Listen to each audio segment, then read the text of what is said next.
All right, it's no joke. Joe Barlow is sharing a recipe with us, and we're getting our hands all sanitized to make some unsloppy sloppy joe. That's right. This is very hands-on, so it's good if you have kids at home and they love sloppy joes. Do you love sloppy joes? I do love sloppy joes. Well, me too, and I saw this recipe. My cousin posted it on her Facebook, and it was from Pillsbury, and so, of course, we're using some Pillsbury dough balls. What do you call them? Rolls.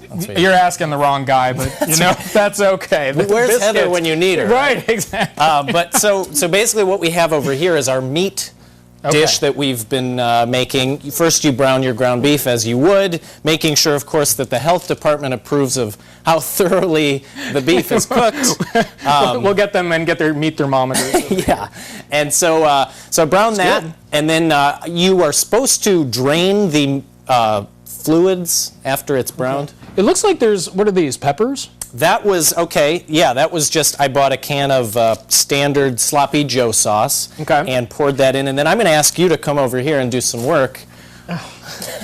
Jeez. And so I've been flattening out the rolls. There's 8 rolls in a package. You want the 16.3 ounce package of rolls. You flatten them out like that, so yeah, go for those ones that aren't. Yeah, I'm just going to move them a little bit out of the way. So I'm just, so flatten so them you can flatten them. I pick them up and stretch them, and I'm really making the but I have to keep the ends kind of elevated, right? Isn't that the idea? You don't.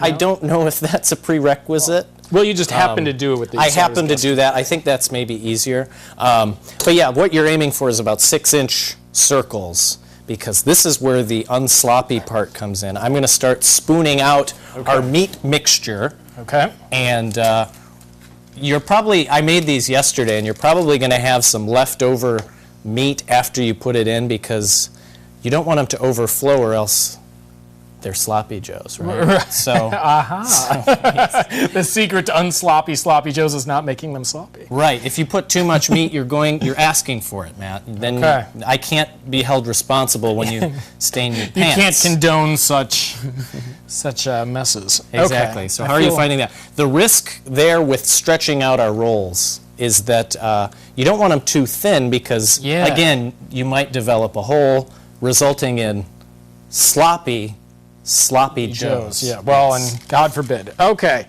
so we've got these. It's very simple, you can see. We'll just maybe go into fast motion here. There's some cheese in the fridge, Matt. If you want to grab some cheddar cheese. Men in the kitchen. Yes. It's an adventure. What kind of cheese are we looking for?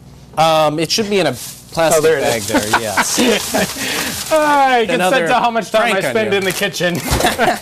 Nice, okay. So yeah, so I think that's about enough. The recipe calls for about 1/3 of a cup, but again, you don't want to stretch your rolls too thin, and you don't want too much meat, or else you're going to have some messy hands. So take a little pinchful of cheese and put it on top there, Matt. All right. Of all these? Very good, yes. Unless you don't like cheese. Well, who doesn't like cheese? Cheese makes old leather boots taste good. Who doesn't like cheese? I'll be cooking those next week on JB Living. Let us know how that show does there, Joe. It's going to be a web-only show. I bet. And so then you're going to fold these over once you've gotten them set up, and you're probably going to get a little sauce on your hands now, but hopefully the more sauce you get on your hands now, the less sauce later you will have. So that's our goal, Matt. We're going to shoot for this, and you want to pinch it kind of shut. Then we're going to put these in the oven, and soon we will have a feast. Unless I make them sloppy.